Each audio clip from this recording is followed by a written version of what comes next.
amabilité et je lui exprime ma reconnaissance tout à fait profonde et sincère de consacrer ce numéro à moi-même, comme on dit en général dans un langage châtié, à mon humble personne, ainsi que Claudia Barrera qui a eu l'amabilité et la compétence également de se charger de contacter, de réunir, d'organiser également le tout. Alors je suis un peu confus, et même c'est un euphémisme tout à fait confus, un peu gêné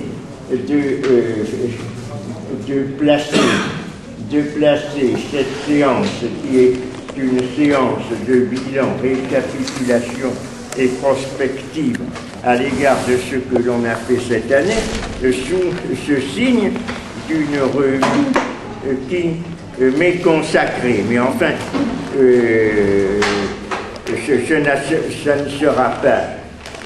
ça ne sera pas peut-être particulièrement gênant, étant donné qu'on peut parler également de choses et d'autres à ce propos. Je donne donc, je vais faire circuler malgré tout le fameux cahier de présence, mais en même temps que 2 ou 3 feuilles de prospective pour le séminaire de l'an prochain.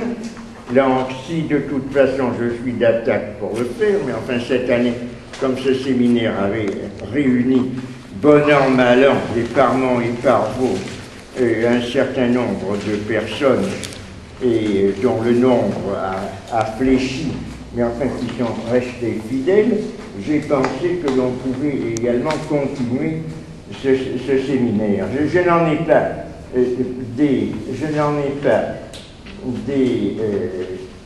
des feuilles pour tout le monde, de sorte qu'il faudrait profiter, regarder s'il n'y a pas une machine à photocopier pour en faire photocopier un nombre de feuilles suffisant pour les donner à tout le monde. Donc je fais circuler, et pendant ce temps-là, je donne la parole à ceux qui veulent la prendre, à Claudia et à Bruno qui se trouve là en face. Donc c'est une table ronde, donc il n'y a pas de préséance, et je cède la parole tout de suite. Bon, alors J'ai sous l'égide de la pierre philosophale qui fait sa réapparition ici et qui doit être tenue par celui qui a la parole tant qu'il a la force de la maintenir. Au début, c'était à bout de bras comme ça, mais moi, je n'ai plus la force, je sens plus comme ça. Mais pour quelqu'un qui a de la force de Bruno, peut-être qu'il pourra le faire. Oui, ça à bout de bras. Et si je pars comme je peux tenir la pierre, ça, oui. Vous allez me fatiguer. Oh, ne vends pas la peau de l'ours, tu vas voir. Comme ça. Bon, merci. Je voulais remercier tous ceux qui ont participé à ce numéro. Je voulais remercier Claudia, qui a fait un travail formidable. C'est la revue du département. Nous sortons normalement 2 numéros par an. Là, le numéro a eu 6 mois ou 9 mois de retard. On en est au 10e numéro. Donc, je sais reconnaître l'efficacité d'une coordinatrice. C'est très difficile. Et donc, vraiment, nous pouvons la remercier, nous, les lecteurs, le département et vous qui avez collaboré. Elle a fait un travail absolument formidable. Le département tenait à ce qu'il y ait...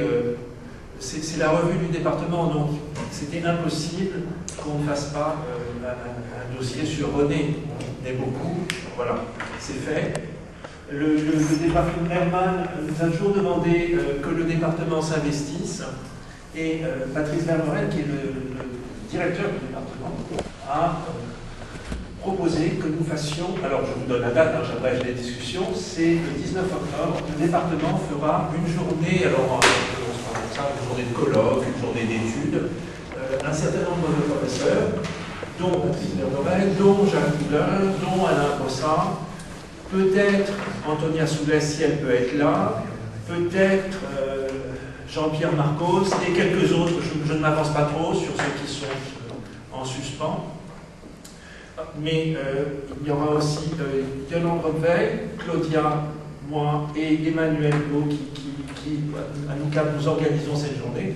Donc je ne sais pas comment ça se passera, mais il y aura une table ronde le matin, une table ronde l'après-midi, et Yolande organisera entre les deux, je pense, des films. On n'a pas encore précisément parlé, mais l'idée, voilà, c'est que le département, à son tour, accueille ou prolonge par une table ronde ce travail que vous avez fait. Voilà. Et je vous remercie. Bon, je peux passer comme tu veux. Je peux lancer, j'ai encore de la force pour le lancer. Ah ben c'est celui qui veut la parole, qui doit la prendre, et parmi tout le temps qu'il a la possibilité de la supporter, de la soutenir. Bon, René était déjà, si vous ne connaissez pas, j'ajoute que René a quand même été très présent tout au long des 9 numéros précédents. Hein, en donnant un texte, nous avons réédité un autre texte, enfin bon, voilà. Et il était temps que cette collaboration continue. Surtout à propos de François Paquet, on a commémoré, mais de toute façon, il reste présent à l'arrière-fond, puisque c'est lui qui a été à l'origine du département, de sa tenue, de son organisation, du maintien de cet esprit qui le caractérise, donc c'est ça. Et alors, Donc, c'est moi qui félicite le département de philo en accordant la possibilité qu'une pensée assez inconnue dans la fac et ailleurs soit vivante parmi la revue, parmi nous maintenant, avec ce numéro 10, que je pense voilà, marque un début de quelque chose parce que c'est la fin de la dizaine. Donc voilà, on verra bien qu'est-ce qui se passe après le 10. Mais c'est vrai que moi j'ai coordonné très facilement ce numéro parce que c'était pas, j'ai pas eu besoin de trouver des collaborateurs. C'est simplement les amis de René Scherrer qui ont voulu travailler et qui, je pense, s'intéressent à une pensée qui tient à une certaine tradition, que je pense qu'il faut justement profiter que la voix de René Scherrer soit ici présente, qu'il soit vraiment, disons, dans la tradition Vincent Saint-Denis. Nous, des personnes qui nous avons greffé à cet esprit, parce que c'est un esprit universel, un esprit qui vraiment touche les sociétés d'ailleurs, les minorités, les singularités, tout ça, ça nous concerne, je pense, dans ce moment où l'académie se replie de plus en plus et la philosophie n'a pas de voix. On ne la sent pas dans le monde politique, on ne la sent pas. Toi, tu pourras dire, Christian, qu'est-ce que tu en penses de mes mots?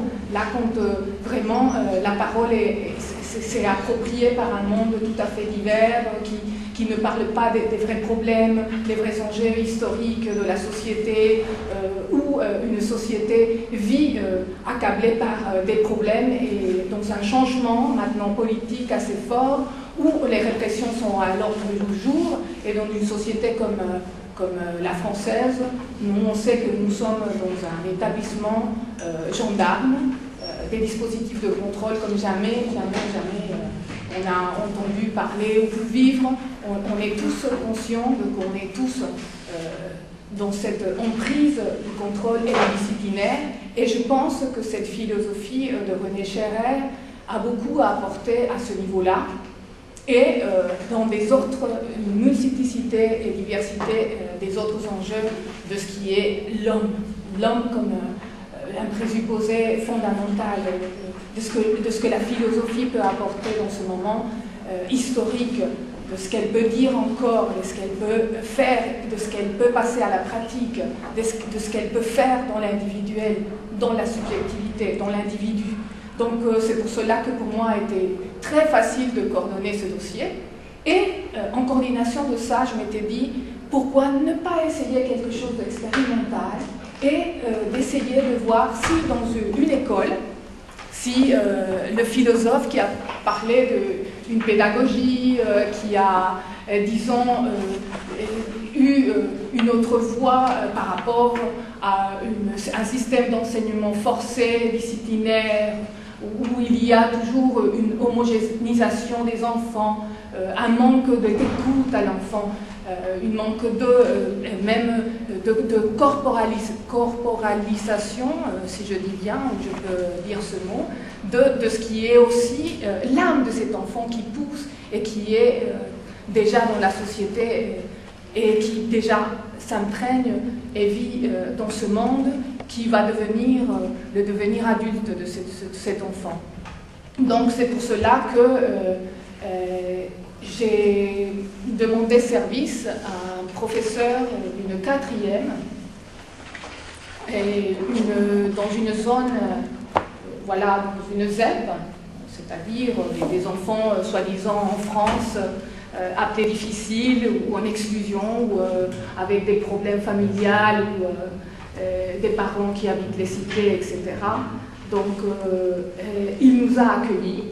Il nous a accueillis et c'est là où on a pu voir que vraiment René Scherrer a pu séduire les enfants en leur parlant de la philo.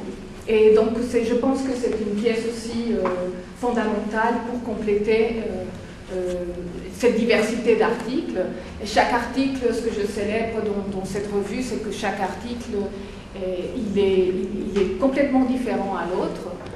Chacun des auteurs a fait son propre style, ça se voit que tout le monde est concerné par soi-même, par sa création, par ce qu'il veut dire, parce qu'il a, disons, choisi à un moment donné de ce qui est la philosophie de ce penseur qui, je pense, c'est un homme qui nous relie à une tradition assez importante et qu'on a la chance de la vivre. Voilà. Voilà pour moi, pour l'instant. Merci. Moi, je ne préside pas. Donc, c'est pas à moi de donner la parole. Oui. Alors, Romain Sarnel, qui est un ancien étudiant de docteur d'ici, veut bien peut-être prendre la parole. Avec la pierre. Mais toi, tu es assez costaud. Tu pourrais mettre ta bouche devant. Mais je ne sais pas moi qui vais donner la parole. Bruno, alors, je préside quand même, parce que ça sera mieux, puisque c'est toi qui est le rédacteur en chef de la revue, donc donne plutôt la parole à ceux qui veulent la prendre. Ça me gênerait de donner la parole. Donc, je veux bien dire quelques mots. Parce que j'ai reçu la revue lundi, et comme je travaille dans une école d'art, j'ai été très sensible aux aquarelles de René Scherrer. J'ai trouvé ça tout à fait intéressant d'intercaler les textes et les aquarelles. Et voir aussi que, peut-être dans une perspective de philosophe-artiste, que finalement René avait une double pratique, une pratique philosophique que l'on connaît, et une pratique plus secrète, une pratique artistique au gré de ses voyages. Et donc j'ai trouvé ça tout à fait séduisant. Je ne sais pas qui c'est qui a eu l'idée de cet entremêlement des aquarelles et des textes. Je pense. C'est moi voilà. qui voulais montrer ça parce que je trouve que le philosophe artiste, justement, est vital.